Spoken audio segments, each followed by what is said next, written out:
Lower court ने उनको 2 साल की सजा दी। उसके खिलाफ वो सेशन कोर्ट गए। सेशन कोर्ट ने उनको बेल तो दे दिया, लेकिन कन्विक्शन को स्टे नहीं किया।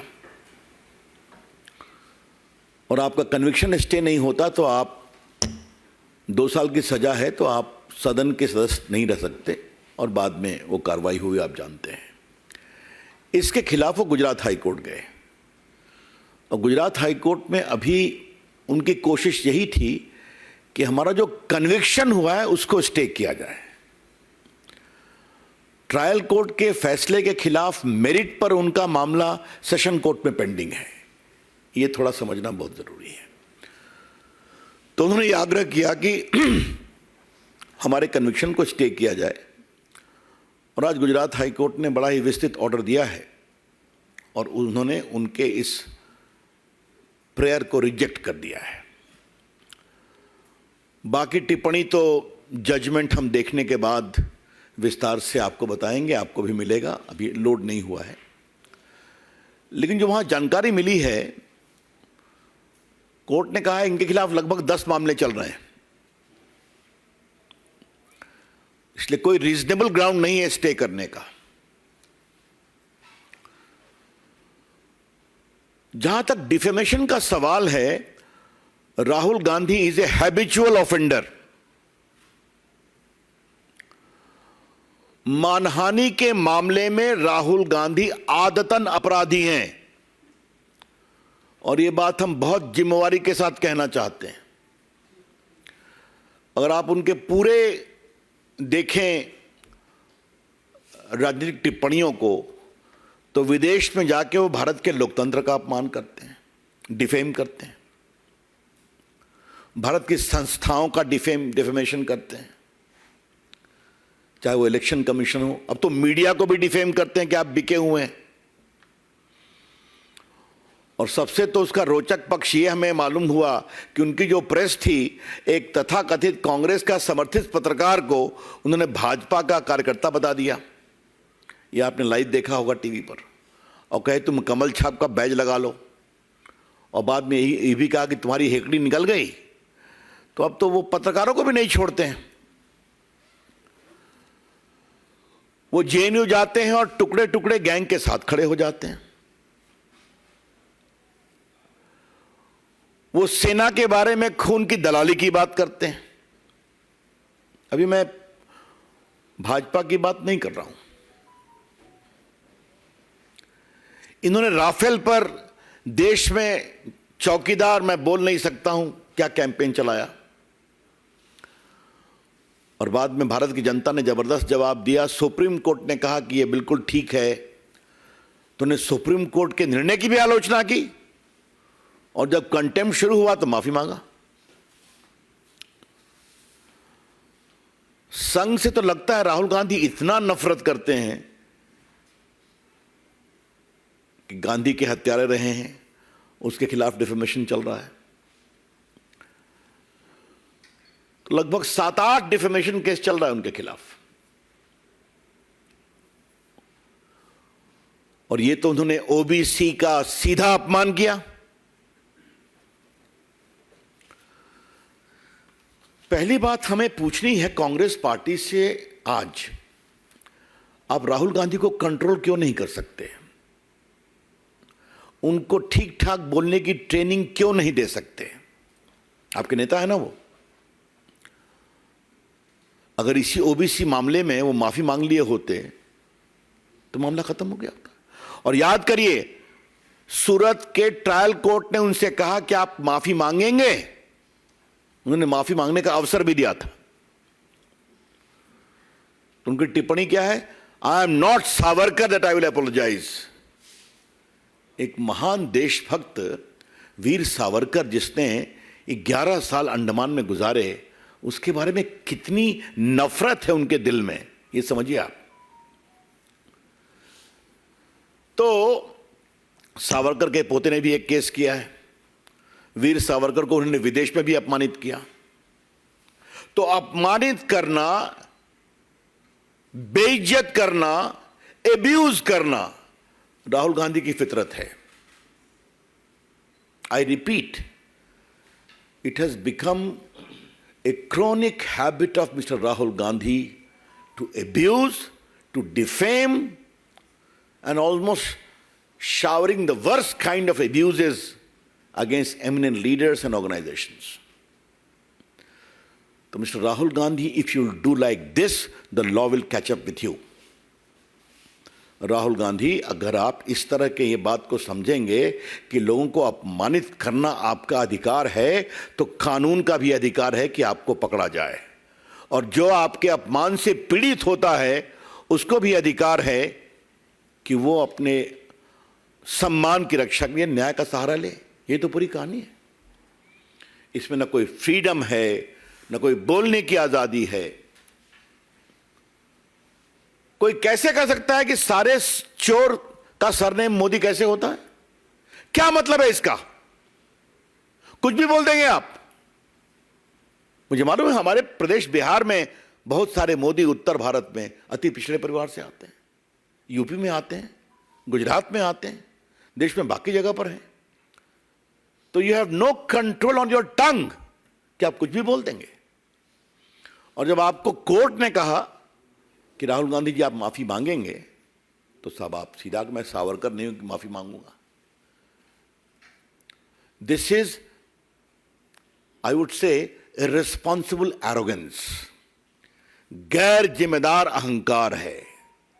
किसी को अपने गुणों पर अहंकार हो सकता है। राहुल गांधी में तो मैं तो एक ही अहंकार का भाव देखता हूं कि मैं एक खानदान में पैदा हुए हैं और उसी की कमाई उनको मिलती भी है। ठीक है भाई, इसके अलावा आप सबको अब्यूज करेंगे, अहंकार दिखाएंगे।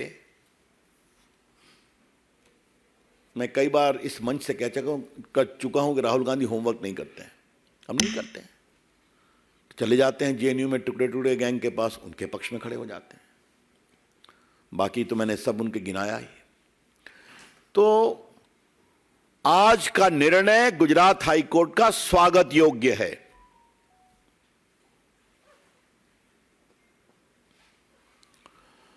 एक मैं और बात कहना चाहता हूं, और ये मैं कानून के छात्र के रूप में कहना चाहता हूं।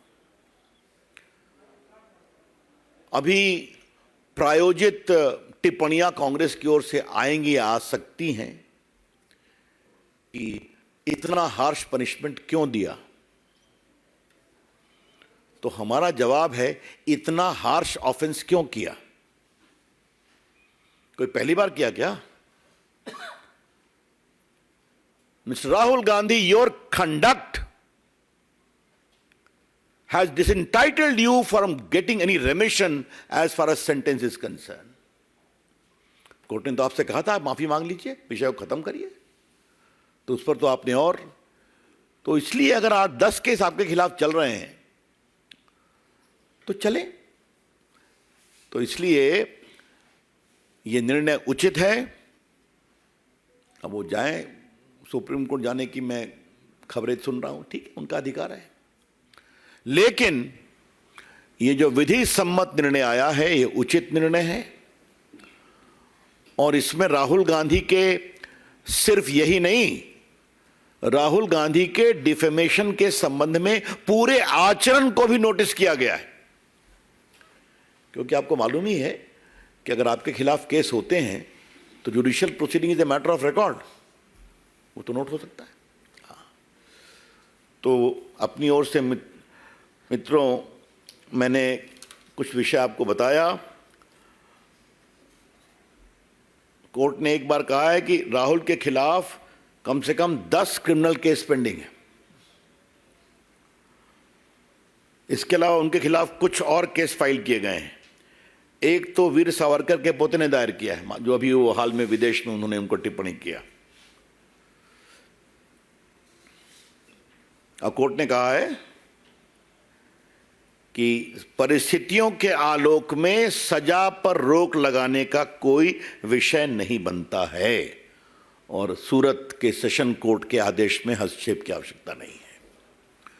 Therefore, the High Court has taken into account the totality of situation and his conduct and said it is not a case fit for a stay of conviction. ये बात मैं आपसे कहना चाहता हूं। बाकी तो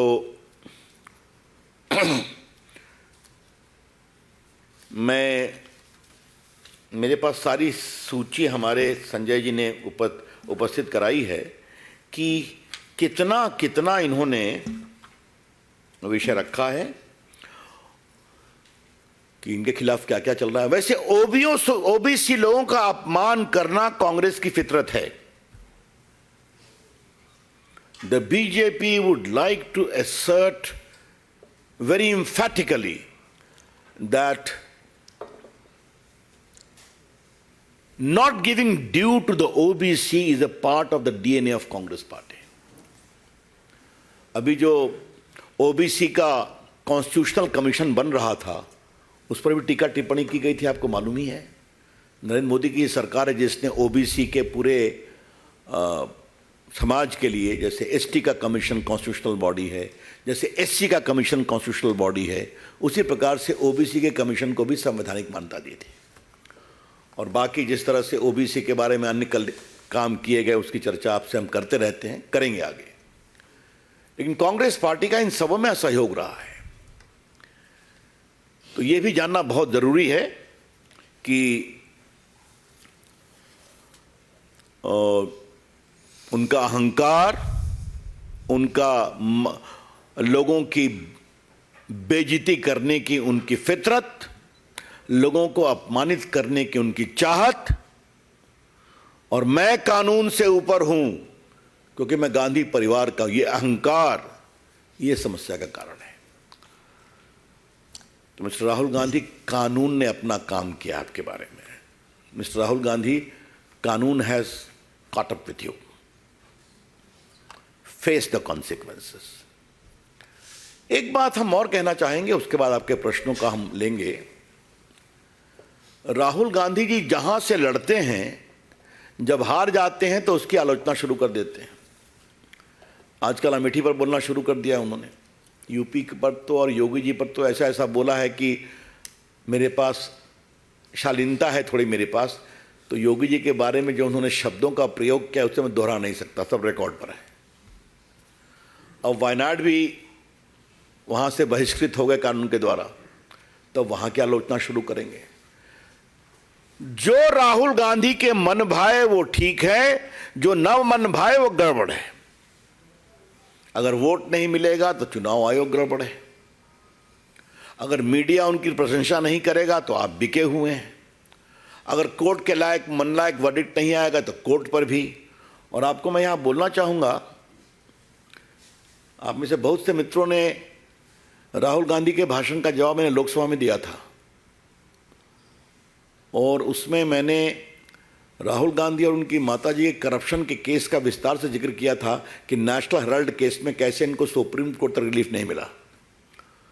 सदन के अंदर भी कोर्ट की आलोचना की गई थी। बाद में हम लोग जब कस के एग्रेसिव हुए तो फिर उसको निकाला गया, उन्होंने सॉरी कहा। तो ये इनकी फितरत है, तो हम इस निर्णय का स्वागत करते हैं। That's all from my side. Thank you.